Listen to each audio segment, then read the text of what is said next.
Para todos, mi nombre es Juan Fernando Valdivies y vamos a empezar con la segunda clase de administración, en la cual vamos a tratar los siguientes temas: cómo administrar tu hogar, vender o alquilar, comprar o alquilar y opciones de inversión. Como primer apartado de la clase tenemos cómo calcular el presupuesto para mantener mi casa. Bueno, el mantenimiento de una casa incluye una serie de gastos que van más allá del pago de la hipoteca. A esta cifra hay que sumar los impuestos aparejados a la vivienda, el importe de la póliza de hogar, así como los gastos de los servicios que tengamos contratados, los cuales pueden ser agua, luz, gas, teléfono e internet. Por lo tanto, comprar una casa es una decisión financiera importante que no conviene tomar a la ligera.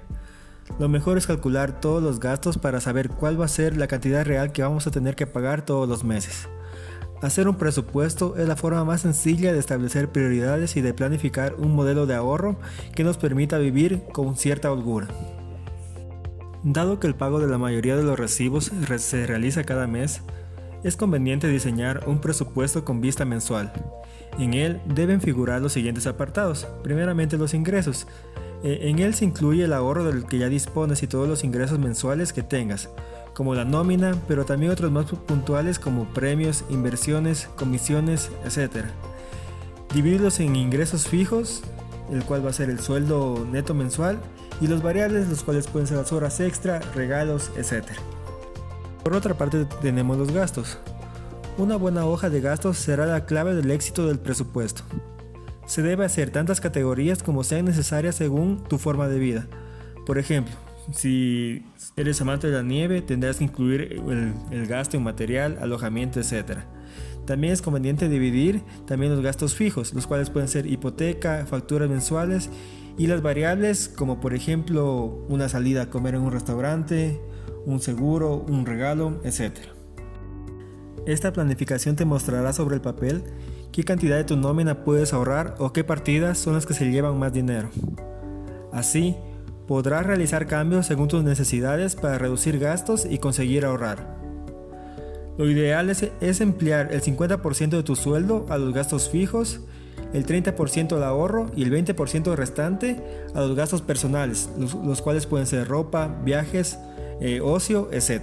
Una vez teniendo claro cuáles son los ingresos y los gastos, vamos a empezar con cuánto supone el mantenimiento de la casa. A la hora de elaborar tu presupuesto, se debe tener en claro qué gastos conlleva el mantenimiento de la vivienda. En general, estos son los pagos que debemos asumir, cuya cantidad dependerá de la ciudad en que se viva o de la vivienda elegida. En primer lugar, los impuestos aparejados a la vivienda. Tenemos el impuesto sobre bienes e inmuebles, el cual se paga al ayuntamiento. Estos pueden fijar sus propias cuotas, los cuales siempre van a ser entre el 0,4 y el 1,4% del valor catastral de la vivienda. Hay que recordar que la plaza de garaje también paga el impuesto sobre bienes e inmuebles. De igual manera, la tasa de basuras. Al tratarse de una tasa, los ayuntamientos no pueden sacar beneficios de ella, por lo que nunca puede superar el precio total del servicio de recogida de residuos. Hay unas ciudades en las que esta tasa se ha eliminado, como lo puede ser Madrid. Y por último, la tasa de agua. Este pago te da derecho a disfrutar del agua potable, pero solo se cobra en las zonas en las que el agua es un bien escaso. En muchas ocasiones es la comunidad de vecinos la que asume este pago. En segundo lugar, tenemos otros gastos anuales en los que se encuentran el seguro de hogar y las reparaciones varias. El seguro de hogar solo es obligatorio contratar el seguro de incendios, aunque la realidad es que contar con una póliza más extensa supone a la larga un ahorro, ya que repara y soluciona los percances que puedan surgir dentro de la vivienda. Y las reparaciones varias. Bueno, no hay que dejar al lado los gastos de mantenimiento originados por el desgaste de la casa, los cuales pueden ser muebles rotos, paredes con grietas, electrodomésticos estropeados o cañerías en mal estado. Estos solo son algunos percances que podemos encontrar en la vivienda con el paso del tiempo, y hay que repararlos con el desembolso económico que este supone. En lugar tenemos los gastos mensuales, en los que se encuentran la hipoteca, suministros y la comunidad de los propietarios. La hipoteca. Todos los meses hay que pagar la deuda contraída con el banco, que en muchos casos es el gasto más elevado del presupuesto. Los suministros.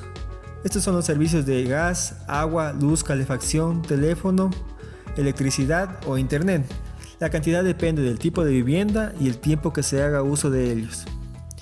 Y por último, la comunidad de propietarios. Su pago es obligatorio, ya que con esta cantidad se hace frente a los gastos de la comunidad como servicios de conserjería, limpieza, reparaciones, arreglos, etc. Tener casa no es barato y lleva aparejado una serie de gastos, pero con una buena planificación se puede reservar una cantidad, por pequeña que sea, para el ahorro. Realizar un presupuesto de los gastos del hogar y tener un uso racional de los servicios básicos son una excelente alternativa de ahorro. Eso nos lleva al segundo tema, el cual es mantener una finanza correcta en el hogar. Las finanzas sanas en el hogar empiezan con un presupuesto doméstico. Hacer una lista de las necesidades diarias o mensuales le ayudará a ubicar en qué está malgastando el dinero y en qué aspectos puede reducir sus gastos.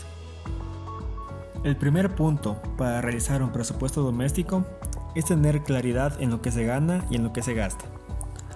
Para ello, se recomienda guardar durante 2 meses los recibos de los gastos mensuales obligatorios, los cuales pueden ser facturas de mercado, servicios públicos, tarjetas de crédito, etc. Y conocer el monto real de su salario. Se suma los gastos y se le resta los ingresos. Si está gastando más de lo que gana, déjeme decirle que está en serios problemas. Segundo punto, organizar. Hacer una hoja de balance con 3 columnas. Gastos obligatorios, gastos fortuitos y ahorro. En la primera columna se ubican los deberes financieros inaplazables y el monto que estos requieran. Los fortuitos deben representar un mínimo de su dinero y debe disminuirlos al máximo. Y en la columna de ahorro, aun cuando varía en cada persona, es recomendable destinarle mínimo el 30% de sus ingresos. El tercer punto es mantener un presupuesto. Esto lo ayudará a sobrellevar los tiempos económicamente difíciles y le evitará a recurrir a deudas para cubrir sus gastos. En los tiempos de abundancia le permitirá ahorrar para el futuro y crear un colchón financiero. Bueno, como segunda parte para mantener una finanza correcta en el hogar se encuentran los alimentos.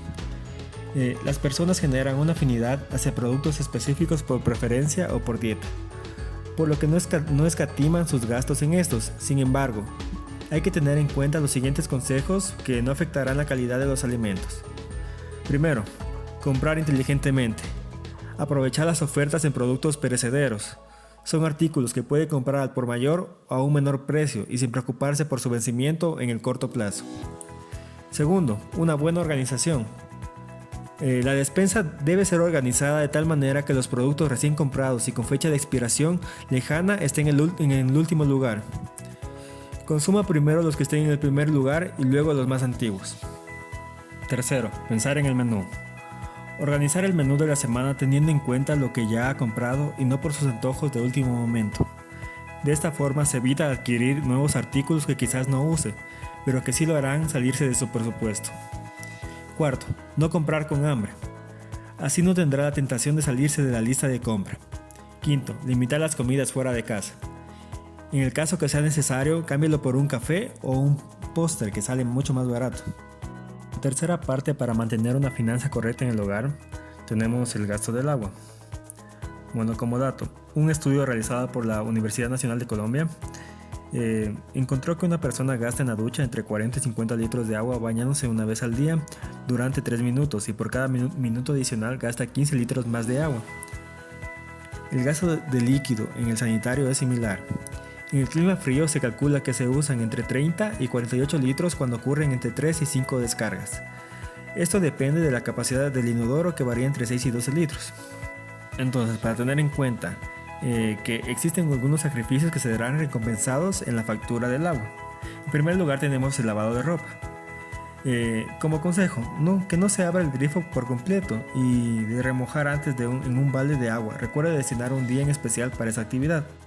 En segundo lugar, la lavadora. Utilizar la capacidad completa de ese electrodoméstico, ya que una lavadora de 14 libras gasta aproximadamente 200 litros de agua.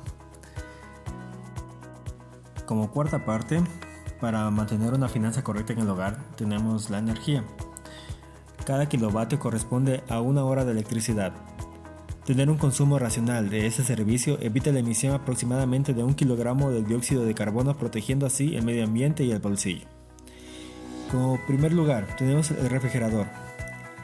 El 19% de la energía que se consume proviene de la nevera. Se aconseja mantener la parte trasera y el congelador limpios y ventilados. Así se consumirá aproximadamente 15% menos de energía. Hay que comprobar que los cauchos de las puertas sujeten bien. Ajustar el termostato para mantener una temperatura de 6 grados centígrados en el compartimiento de refrigeración y de menos 18 grados centígrados en el de congelación. Cada grado que reduzca la temperatura aumentará innecesariamente un 5% el consumo de energía. Mantener la puerta abierta por el menor tiempo posible, ya que es lo que más consume energía de este artefacto. En segundo lugar, al cocinar, hay que tratar que el recipiente que use sea más ancho que el fogón. Así aprovechará al máximo el calor. Se gastará menos energía si se tapa todo lo que cocina. Apagar el fogón 5 minutos antes de terminar de cocinar los alimentos, así aprovechará el calor residual, y cuando pueda use el microondas en lugar del horno, ya que esto le llegará a ahorrar entre 60 y 70% de energía. Tercer lugar, la luz. Aprovechar al máximo la iluminación solar. Usar colores claros en las paredes y techos que provocan una sensación de claridad. Apagar las luces que no esté utilizando. Ubicar puntos de luz de manera que iluminen simultáneamente varias habitaciones. Usar bombillas ahorrativas, ya que estas duran 8 veces más y ahorran hasta un 80% de energía. Último apartado para mantener una finanza correcta en el hogar tenemos el teléfono. En primer lugar, el teléfono fijo, hay que hacer una comparación de las tarifas que se ajusten a las necesidades reales de la familia en los diferentes operadores. Evitar salirse del plan al que se está suscrito y analizar si los servicios con los que cuenta son indispensables. De lo contrario, hay que cancelarlos. Y segundo, el teléfono móvil. Hay que consultar en todas las empresas y decidirse por el plan que más adapte a nuestras necesidades y sobre todo a nuestro presupuesto. Igualmente hay que verificar que esté usando todos los servicios con los que cuenta. Tratar de estar en la misma empresa móvil que la mayoría de sus contactos o su familia, y así evitar gastar en paquetes especiales. Una vez determinado cómo realizar un presupuesto económico en el hogar y cómo mantener una finanza sana, vamos a tener la posibilidad de llegar al ahorro. Pero la siguiente pregunta es, ¿a qué destinamos nuestros ahorros? Bueno, la banca nos ofrece algunos productos financieros en el cual tenemos que tener en cuenta que ahorrar es un hábito clave cuando se trata de tener una buena salud financiera, ya que es a través de este que se pueden hacer inversiones de largo plazo para mejorar el patrimonio, cumplir objetivos o simplemente es capital de reserva en caso de emergencias. A pesar de su importancia, les voy a decir un dato que es que solo 2 de cada 10 hogares en Colombia ahorran.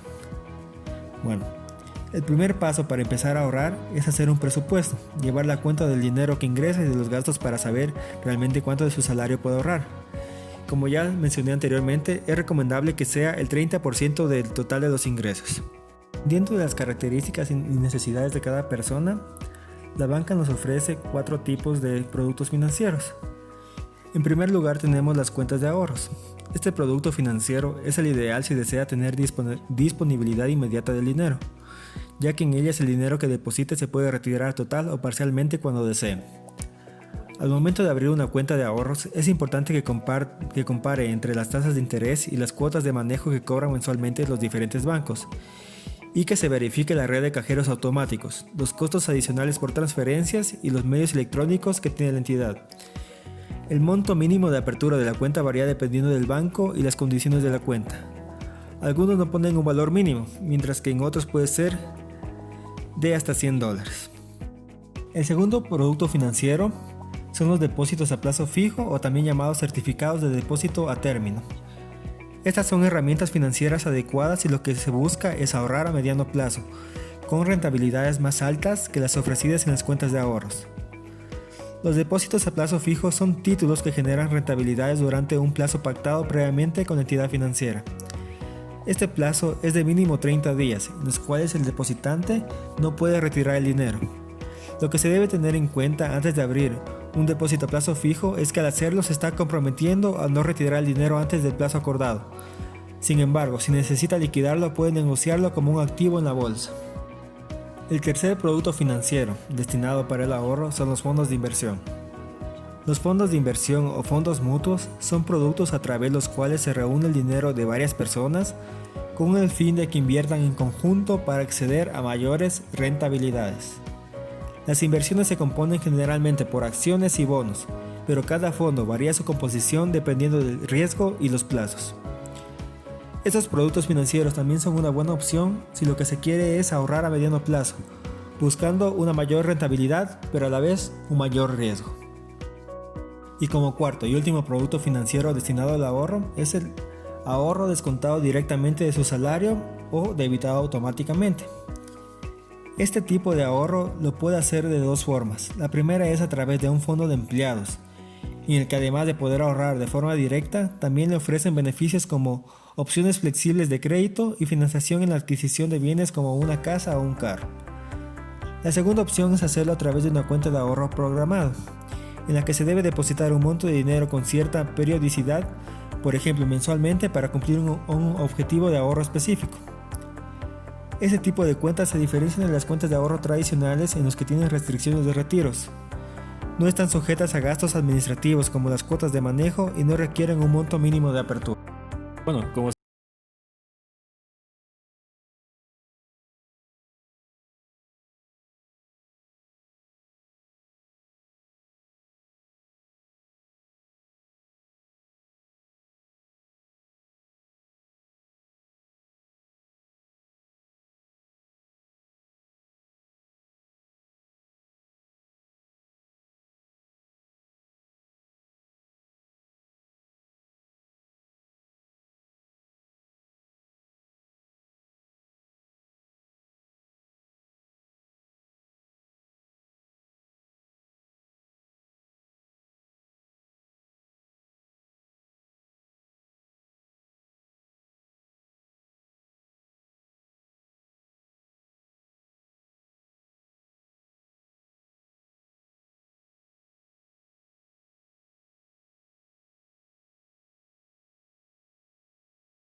un término que se usa más en los ejercicios contables. Pero una persona natural también puede tener inmovilizados. Por ejemplo, puede ser cuando tú tienes un departamento, un piso, una casa, del cual no la pones a la venta por más de un año. La diferencia es que las empresas generan ingresos con esos bienes, mientras tanto las personas naturales lo que generan son deudas. Es por eso que pasamos a la siguiente diapositiva, la cual es: tengo una casa y cero ingresos. ¿Esto a qué se refiere? Muchas personas poseen bienes inmuebles que son de gran valor para el mercado inmobiliario. Pero lo que pasa es que, a diferencia de las empresas, ellas generan ingresos con estos bienes inmuebles, pero las personas naturales solamente generan gastos. ¿Esto qué quiere decir? Que una persona que, por ejemplo, reciba un departamento de 1.000.000 de euros como herencia, no tiene la posibilidad financiera para poder mantenerlo, ya sea porque se encuentra en paro o simplemente porque su salario es muy bajo para un departamento que genera unos gastos extraordinarios. Y donde surge el interrogante: ¿cómo puede obtener liquidez una persona que tiene una casa en propiedad? Algunas de las opciones que plantean los asesores financieros pasan por la hipoteca inversa, vender el inmueble, contratar una renta vitalicia o crear una cartera de inversión. Un ejemplo de lo anterior mencionado es una persona de 55 años con una casa valorada en 1,2 millones de euros. Esta persona se ha quedado en paro debido a la pandemia y no va a ser fácil que encuentre trabajo. ¿Qué puede hacer? Bueno, esto no se trata de un caso excepcional, ya que probablemente miles de españoles se encuentran en esta tesitura. ¿Cómo generar liquidez en un momento cercano a la jubilación si el único activo que dispone es una casa? Por lo tanto, ¿qué opciones tiene una persona con una casa en propiedad y que va a dejar de recibir ingresos?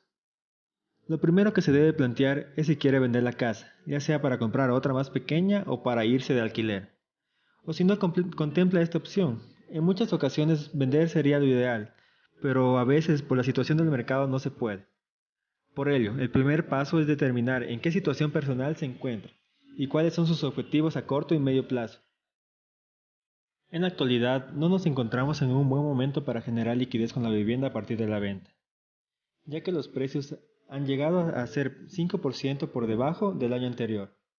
Pero en el caso hipotético de que la casa se venda, tenemos que hacernos la siguiente pregunta: ¿a qué destinamos el dinero obtenido por la venta?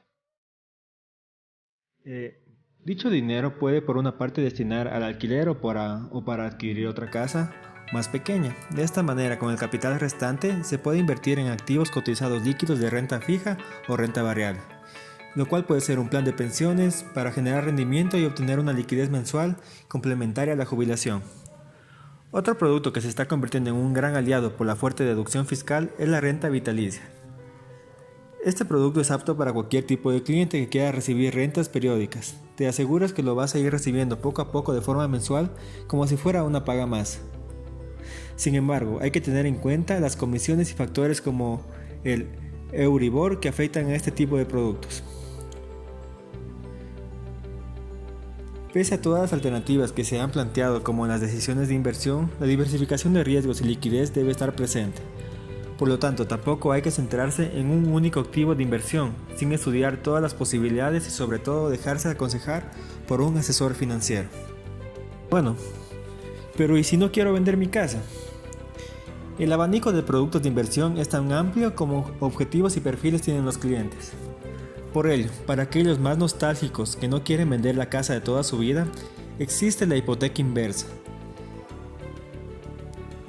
Anterior, a los 55 años se tiene tiempo de sobra para disfrutar de las posibles ventajas que ofrece una hipoteca inversa.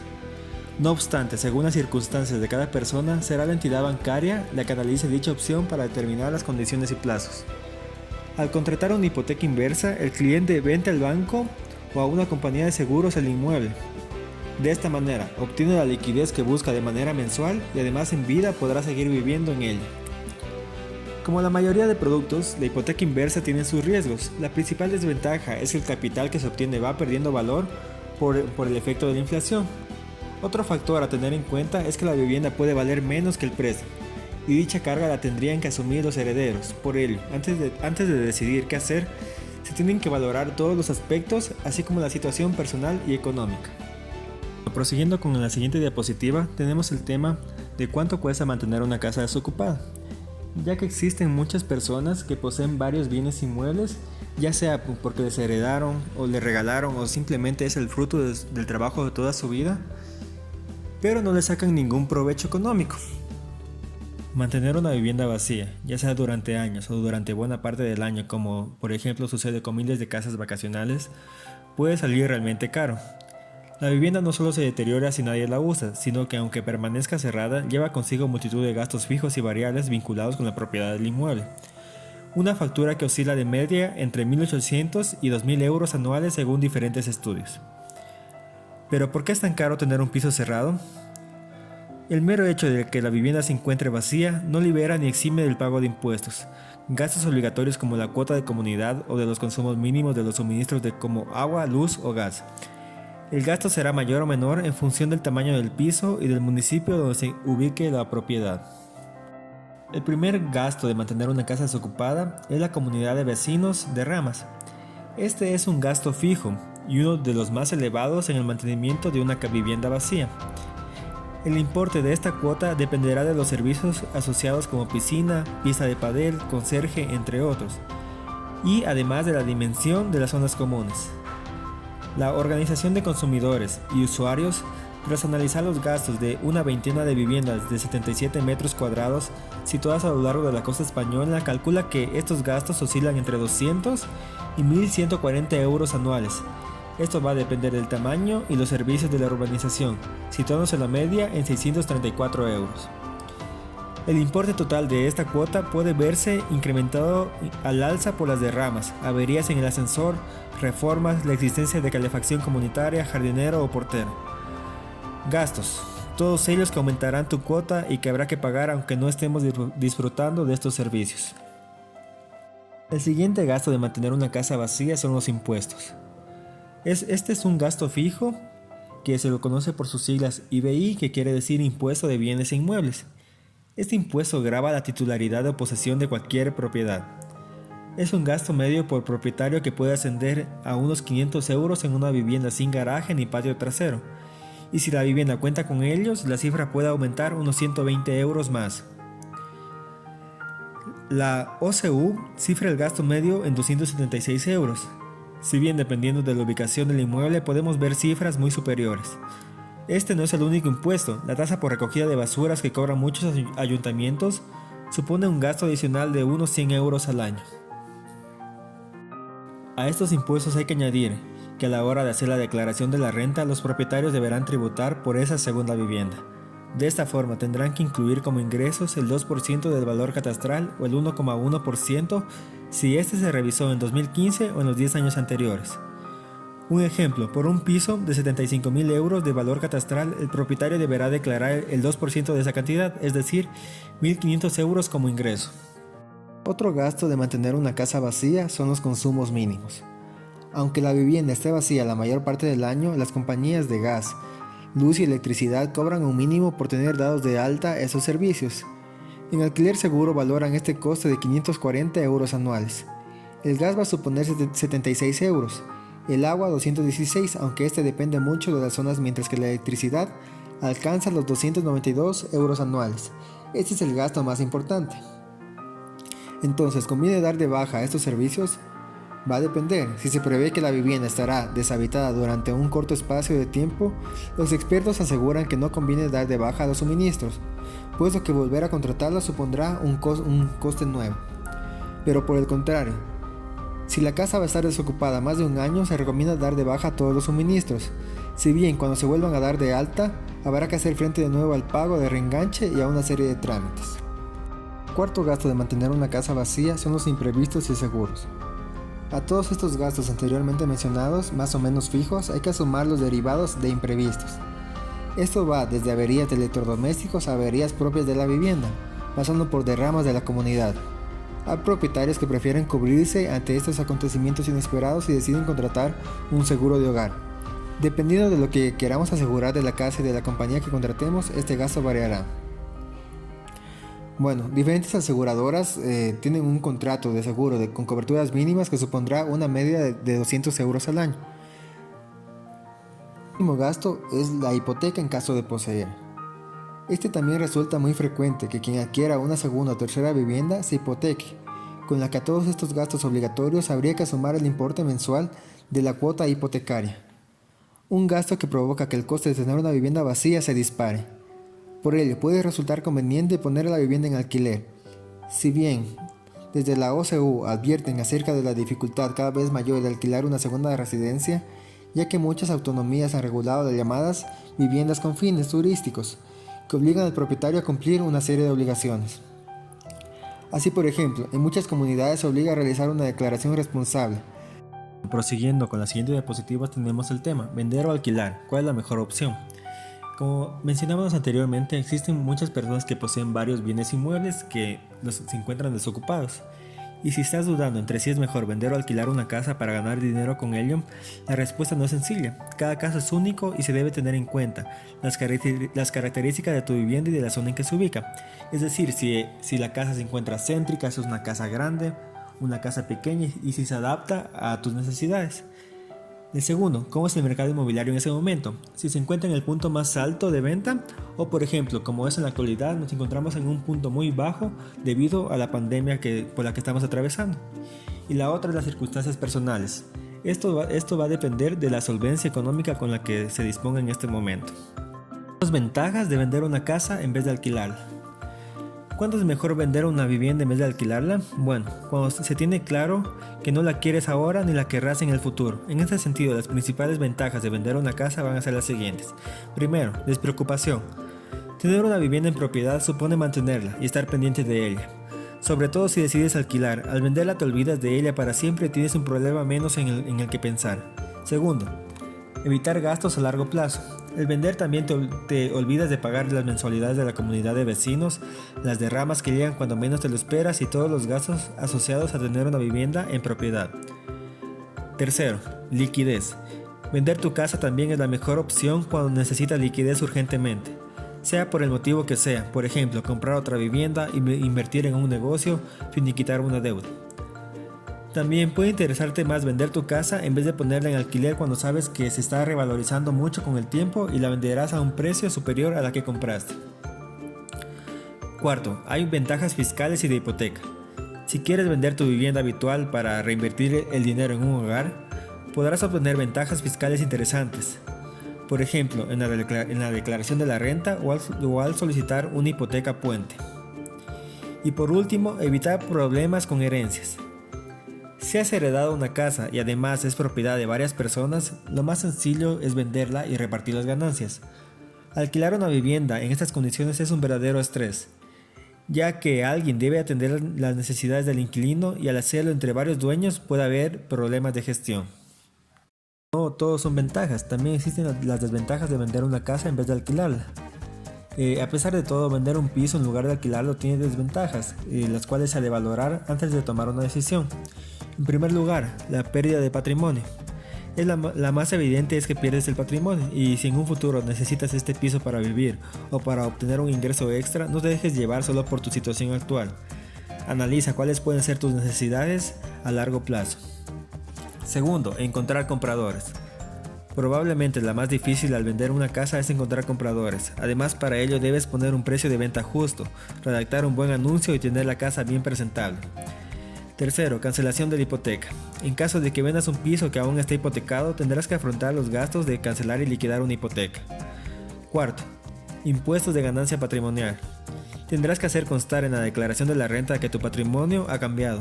Y si no cumple los requisitos para beneficiarte de ventajas fiscales, deberás pagar a Hacienda un tanto por ciento de las ganancias obtenidas. Quinto, gastos de vender una casa. Vender una casa no es barato, incluso si obtienes ventajas fiscales deberás pagar todos los gastos del proceso de venta. Y sexto, el proceso de venta. Otra desventaja de vender tu piso en lugar de alquilarlo es que tendrás que llevar a cabo los trámites de la compra-venta. Esa burocracia te supondrá una inversión de tiempo y dinero. Además, también deberás hacer frente a la negociación del precio de venta. Por otra parte, ¿cuál es la ventaja de alquilar una casa? ¿Cuándo es mejor alquilar un piso en vez de venderlo? Cuando no tienes claro si lo necesitas en un futuro. Las principales ventajas de alquilar una casa van a ser las siguientes. Primero, seguridad y patrimonio. Alquilar una casa te da la tranquilidad de disponer de ella si fuera necesario. Además, si el alquiler no resulta rentable, siempre tendrás tiempo de venderla en el futuro. Segundo, herencia. Otra gran ventaja es que si no vendes la casa la podrás dejar en herencia a tus hijos. Tercero, aval bancario. Siempre podrás usar esa propiedad como aval en el caso de solicitar un préstamo para asegurarte de que te lo concedan. Cuarto, ganancias a largo plazo. Alquilar un piso te permite obtener un beneficio extra con cada mensualidad. Esto será muy útil para cubrir otros gastos periódicos, como puede ser el préstamo hipotecario de otra vivienda. Quinto, tiempo para revalorizar la casa. ¿También te interesa alquilar tu piso si ha perdido valor en el mercado inmobiliario o está por debajo de la media? Mientras lo alquilas, recibes una cantidad de dinero al mes que puedes invertir en los cambios necesarios para revalorizarlo. Por ejemplo, mediante una técnica de reforma express. Otra opción es esperar a que el mercado inmobiliario vuelva a crecer para venderlo a un precio superior. Y sexto, es que este es un proceso mucho más sencillo. El alquilar en vez de vender te ahorrarás toda la tediosa burocracia. El contrato de alquiler se tramita de manera más rápida y sencilla que uno de compra-venta. También tenemos las desventajas de alquilar en vez de vender. En el otro lado de la balanza, las desventajas de alquilar una casa son las siguientes. Primero, el riesgo de ocupas. Siempre cabe la posibilidad de que tu casa sea ocupada al intentar alquilarla. Si no lo detectas en el instante preciso, puede llevarte años recuperar tu casa. Segundo, los malos inquilinos. Puedes tener la desgracia de que te toquen unos inquilinos que no pagan a tiempo o que no mantengan la vivienda en condiciones. De ahí es recomendable que se pida asesoramiento a expertos inmobiliarios para alquilar tu casa con mayores garantías, además de contratar un seguro de hogar que te cubra esos posibles infortunios. Tercero, responsabilidad como casero. Incluso teniendo unos buenos inquilinos en el día a día, las viviendas sufren desperfectos. Como propietario deberás ponerte a disposición de tus inquilinos para gestionar o resolver esas incidencias. Cuarto, gastos a largo plazo. A pesar de recibir cada mensualidad, seguirás teniendo gastos, el pago de la comunidad, el IBI y las posibles derramas seguirán corriendo a tu cargo. Quinto, alquiler estacional. También debes tener en cuenta que habrá periodos de tiempo en el que no logres alquilar tu piso, lo que te supondrá gastos, pero ningún beneficio. Y por último, la ganancia patrimonial. Por último, si te decides alquilar tu piso, estás obligado a notificárselo a la agencia tributaria y pagar los impuestos de los beneficios. Bueno, prosiguiendo con la clase, tenemos la siguiente cuestión. ¿Qué es más rentable a corto y largo plazo, vender o alquilar? Como es lógico, a corto plazo vender es más rentable que alquilar, ya que se obtiene una gran suma de dinero al instante. Sin embargo, a veces compensa más una rentabilidad a largo plazo. Si vendes el inmueble a un precio similar al que lo compraste o incluso inferior, es probable que la rentabilidad obtenida a corto plazo no te merezca la pena. Entonces, ¿dónde es más rentable alquilar una casa? Bueno, si observamos la siguiente gráfica, puedes observar la rentabilidad que se obtiene del capital invertido en las diferentes provincias de España. Entonces, por ejemplo, en Zaragoza se obtiene el 6,2% del capital invertido al año. Y en Santa Cruz de Tenerife se obtiene el 7,2%.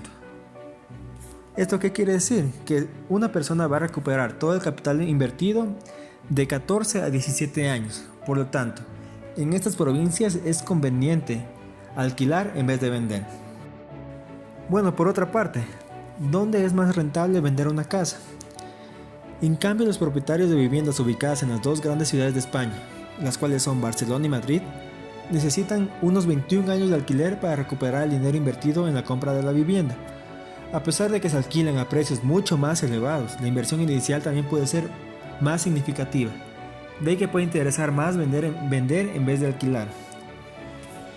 Un ejemplo puede ser que un piso en una ciudad como Zaragoza puede valer de unos 100.000 a 250.000 euros por promedio. Mientras tanto que en Madrid los precios van de 300.000 a 1.000.000 de euros fácilmente. Entonces, en Madrid la rentabilidad anual de la inversión de todo el capital se va a recuperar solamente el 5,1% al año. ¿Esto qué quiere decir? Que aproximadamente en 20 años se va a recuperar todo el capital. Y si a esto le restamos que vamos a tener que gastar en impuestos, aproximadamente vamos a recuperar todo el capital en unos 23 a 25 años. De esta manera, si volvemos a la primera pregunta de ¿qué es mejor, vender o alquilar? Para saber cuál es la mejor opción para ti, hay que analizar tus necesidades presentes, pero también las futuras. Entonces, ¿es mejor vender si te urge disponer de una gran suma de dinero o no tienes tiempo ni recursos para atender las necesidades de un inquilino? ¿Y es mejor alquilar si crees que te vendrá bien disponer de ese inmueble en el futuro, si no tienes prisa por obtener rentabilidad o si quieres dejar el piso en herencia? Bueno, continuando con la clase, ya hemos hablado de las personas que poseen exceso de bienes inmuebles, pero ahora viene la otra parte. Una persona que quiere comprar un inmueble o simplemente quiere alquilar. Entonces, ¿qué es mejor, comprar o alquilar? Lo cierto es que no existe una mejor opción que otra, sino que depende del perfil y de las necesidades de cada uno. ¿Qué opción me conviene según mi perfil? Si nos encontramos en plena búsqueda de una nueva vivienda, habitualmente nos planteamos una cuestión lógica. ¿Es más inteligente optar por el alquiler o la compra? Por un lado, alquilar nos puede parecer tirar el dinero, porque nunca nos vamos a hacer con la propiedad, pero firmar una hipoteca también supone desperdiciar una gran parte del dinero en intereses, impuestos o comisiones. Además, implica un gran desembolso inicial y un compromiso que marcará nuestra economía durante décadas. La elección a simple vista no es fácil. De hecho, lo primero que hay que saber es que no existe una mejor opción en general, sino que dependerá de cada caso. Por eso, antes de tomar una decisión tan importante, es necesario haberse planteado varias cuestiones que se desgranará en los siguientes puntos. Si tomamos a España como el caso de estudio, este es un país donde tradicionalmente se ha apostado por la adquisición de viviendas frente al arrendamiento. Sin embargo, a la hora de elegir entre alquilar o comprar, se debe tener en cuenta diferentes aspectos que empiezan por nuestro propio perfil, pero que también pasan por tener claras las prioridades vitales que tenemos y los gastos que hay que asumir al comprar una vivienda. Bueno, como primer punto es que para comprar se necesita ahorros del 30% del valor de la casa.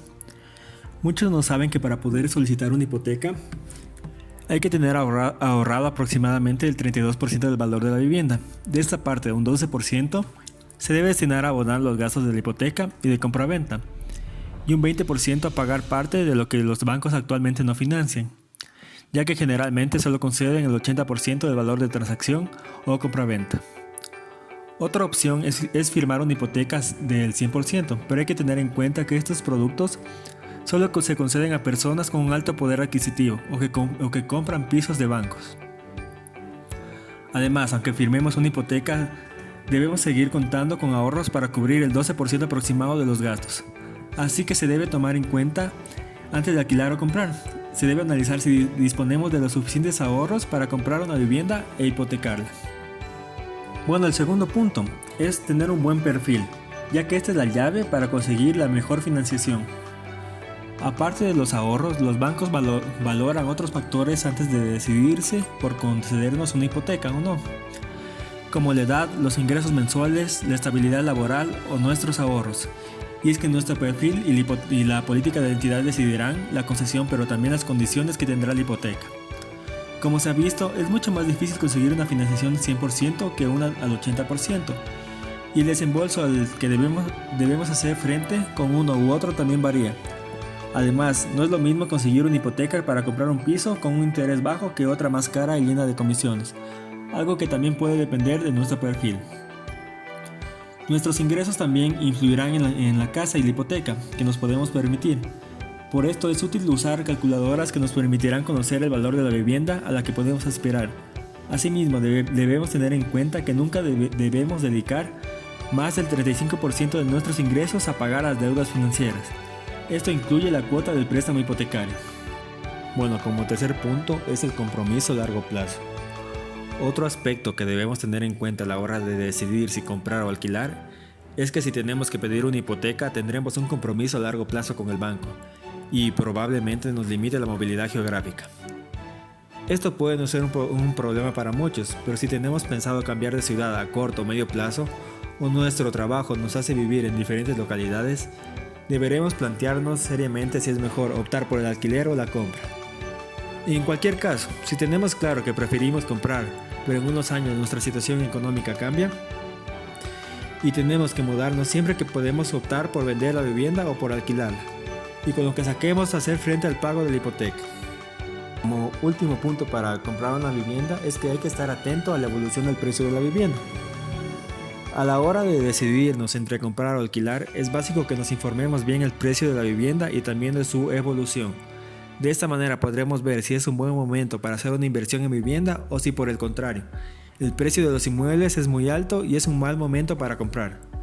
Para hacerlo podemos consultar webs especializadas como la tasadora Tinsa, que nos mostrará gráficos como el que se encuentra en la pantalla.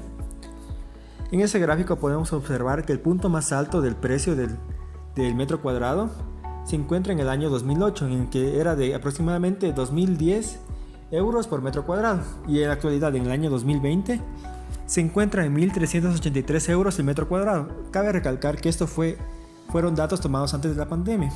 A esto tenemos que restarle el 5% que ha bajado los bienes inmuebles en toda España, lo que nos daría un total aproximadamente de 1.300 euros por metro cuadrado de un piso en España. Y si pasamos al otro lado, ¿en qué casos conviene más alquilar que comprar?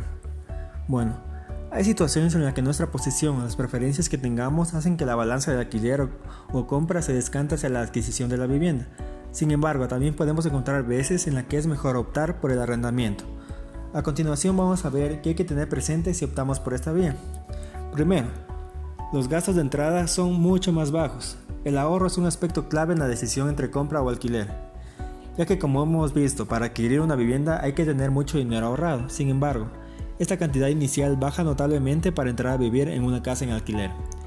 Y es que por lo general, para alquilar una vivienda nos pedirán el pago del mes en curso, o otro o dos de la fianza y de la parte que se lleve el intermediario, una inmobiliaria generalmente, si hemos usado servicios externos para contratar con el propietario. Bueno, el segundo punto es que el dinero no se invierte en conseguir un bien, sino en su uso. Otra de las principales diferencias entre alquilar o comprar es que al pagar una hipoteca estamos destinando el dinero a la adquisición de un bien. En cambio, al abonar un arrendamiento, solo lo destinamos a su uso. Para muchos esto supone tirar el dinero. Sin embargo, el alquiler puede ser la solución para quienes no disponen de los ahorros suficientes para afrontar la entrada de una hipoteca.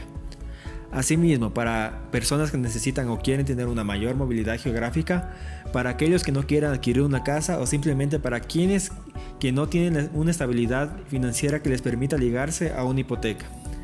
De hecho, otro gran punto que diferencia el alquiler de la compra es que si nuestros ingresos descienden y no podemos hacer frente a la hipoteca, podemos perder la vivienda y poner en riesgo nuestros bienes personales. Sin embargo, si no podemos pagar el alquiler de la vivienda e incumplimos en el contrato, lo único que perdemos es la fianza. El tercer punto es la evolución del precio del alquiler y la cual es la clave para la decisión. En los últimos años la demanda de alquiler estaba creciendo. No obstante, uno de los efectos de esta tendencia es que se han incrementado el precio del arrendamiento, especialmente en las grandes ciudades, donde también ha impactado el boom del alquiler turístico.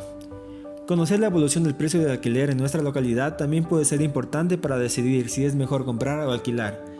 Este dato podemos consultarlo en páginas especializadas en la venta y arrendamiento de inmuebles, ya que suelen recoger datos de sus propias transacciones para hacer estudios al respecto. Y por último, el alquiler con opción a compra, el cual es un punto intermedio.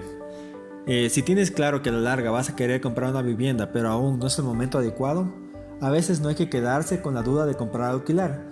No todo es blanco o negro y podemos optar por vías intermedias como el arrendamiento con opción a compra. Último tema de la clase, tenemos las opciones para invertir mi dinero.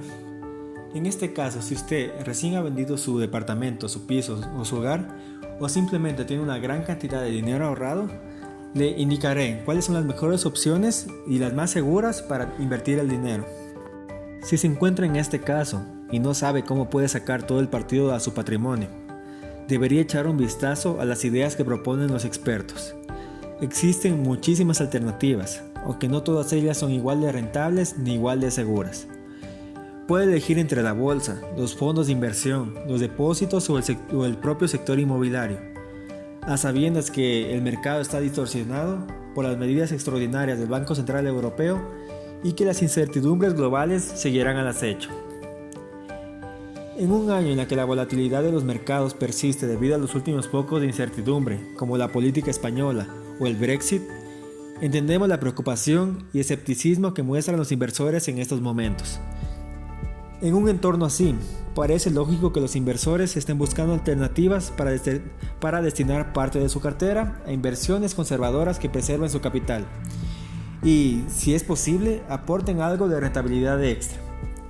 Ahora bien, antes de invertir deberíamos tomarnos un tiempo para analizar qué producto conviene más. En función de las necesidades, objetivos y posibilidades de cada persona, será más adecuada una inversión u otra. Partiendo de esta premisa, siempre es aconsejable diversificar las inversiones y construir una cartera equilibrada que se ajuste a nuestro perfil.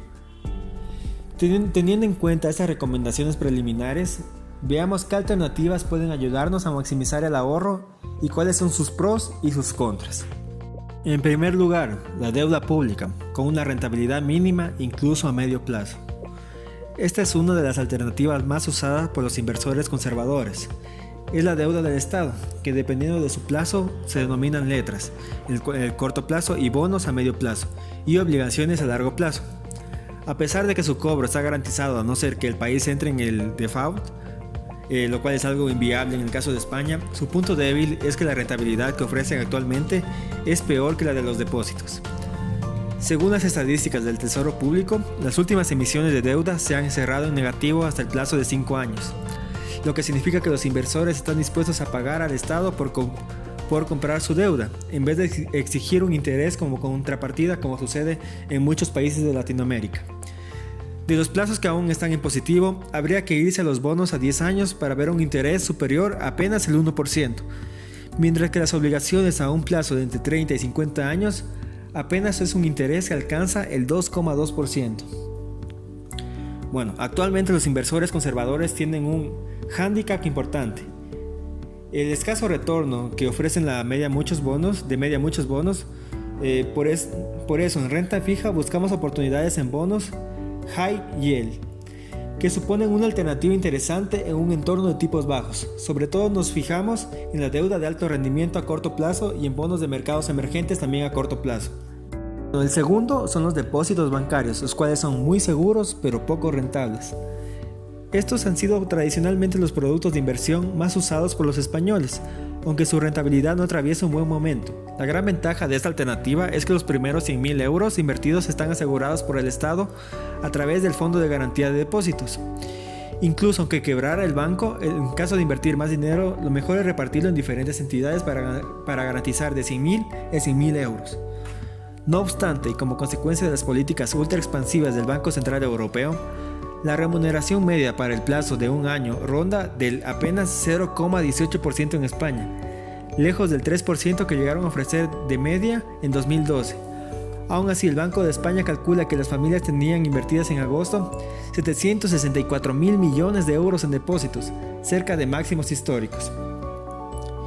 Bueno, entre las alternativas más rentables del momento se encuentra, por ejemplo, el depósito de 3 meses de Selfbank, que ofrece una tasa del 2,5%. El depósito naranja de 2 meses del ING Direct con 1,5% y el depósito de 4 Mix de Mediolanum con un 4% a 6 meses. La mejor manera de descantarse por un depósito es comparar rentabilidades y mirar la letra pequeña de las condiciones: inversión mínima, comisiones, obligación de contratar otros productos, etc. La tercera opción es la reinversión en el ladrillo. Esta es otra de las alternativas que tiene el inversor para seguir apostando por el sector inmobiliario y reinvertir el dinero que ha conseguido. El mercado inmobiliario español ocupa desde hace 2 años un lugar destacado en las estrategias de los inversores. Sigue siendo visto como un valor refugio frente a la perspectiva de incertidumbre global que se presenta en otros mercados como la renta variable, la deuda soberana o los depósitos.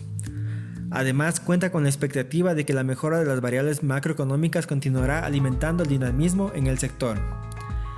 Además, se asegura que el ladrillo seguirá siendo un nicho de inversión.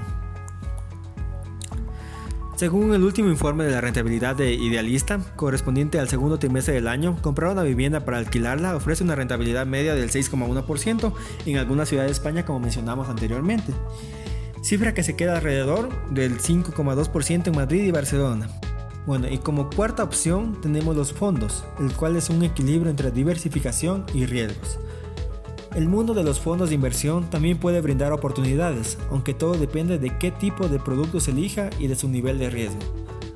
La parte positiva es que se pueden elegir fondos que inviertan en varias cosas a la vez. Por ejemplo, los mixtos intervienen en la bolsa y deuda, e incluso en fondos que intervienen en fondos de fondos, un vehículo muy extendido entre los inversores profesionales. Creemos que los fondos de fondos son la forma más eficiente para el inversor, especialmente para la persona que tiene el foco puesto en el medio y largo plazo, ya que permite beneficiarnos de las ventajas de los fondos de inversión y son productos transparentes, líquidos y que permiten una gran diversificación, además del acceso a una gestión profesional y aprovechar la economía de escala. El fondo de fondos es un vehículo válido y eficiente para cualquier tamaño de cartera. Los expertos también fijan a los fondos de inversión sobre índices bursátiles como una opción para tener en cuenta, aunque su evolución dependerá del estado del ánimo del mercado más que de los fundamentales. Así, por ejemplo, se pueden encontrar fondos que se repliquen en el IBEX 35, el DAX alemán o el CAC francés. Por último, AXAIM también recomienda analizar la posibilidad de invertir en fondos que apuesten por las llamadas Small Caps, es decir, por las empresas pequeñas cuyo valor de mercado es reducido. Eso sí, siempre y cuando el inversor no pierda el enfoque a largo plazo. Quinta y última opción es la opción de la bolsa, de una mayor proyección pero arriesgada. Invertir en renta variable es la quinta opción que hay sobre la mesa, aunque nada ni nadie puede garantizar al inversor que no pueda perder todos sus ahorros. Dentro del mercado de valores, los expertos se decantan por las compañías inmobiliarias o por los valores más defensivos que pueden ofrecer una buena rentabilidad por dividendo. Además de todas estas opciones mencionadas, existen muchos otros negocios que pueden ofrecer una amplia cantidad de rentabilidad, por lo que se invita al oyente a que se informe y siga descubriendo y desarrollando sus habilidades para poder invertir en cualquier negocio que se le presente. Y bueno, esta ha sido toda la clase, espero que les haya gustado y cualquier duda por favor informarme o si quieren que les aclare algo. Muchas gracias con todos.